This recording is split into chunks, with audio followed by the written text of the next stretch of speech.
Hello everyone, নতুন একটা mini ব্লগে সকলকে স্বাগত।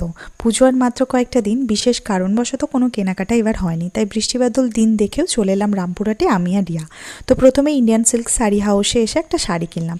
নিউ ওপেনিং হয়েছে, কালেকশনও বেশ ভালো, তবে এখানে একজনের স্টাফের বিহেভিয়ার আমার এত বাজে লেগেছে, ঠিকই করেছি যে আর কখনোই যাব না। তো এরপরেই বৃষ্টির দিন হলো, ফুচকা খেতে খুব ইচ্ছে করছিল, তাই ফুচকা খেলাম এখানে। তারপরে এলাম আর একটা দোকানে, সেখানে আমাদের কিছু কেনাকাটা করার ছিল। আর অনলাইনে পুরোটা প্রায় শপিং করার জন্য পুরোনো দিনগুলো প্রায় ভুলতেই বসেছিলাম। বেশ ভালো লাগলো এইভাবে অনেক দিন পর শপিং করার। তো এখানে কেনাকাটা করে তারপরে এসেছিলাম ডিনারে, সেখানে নিলাম স্পেশাল কুলচা আর বাঞ্জারা চিকেন। আর মজার ব্যাপার হলো, এখানকার স্টাফেরা প্রায় আমাদেরকে বাঞ্জারা চিকেন অফার করে, কিন্তু ভেবেছিলাম হয়তো খারাপ, সেই জন্য কখন নিই না। আজ খেয়ে দেখলাম সত্যি দারুণ খেতে, আবার আসবো এখানে ওইটার জন্যই। তো এইভাবেই কাটলো আজকের দিনটা।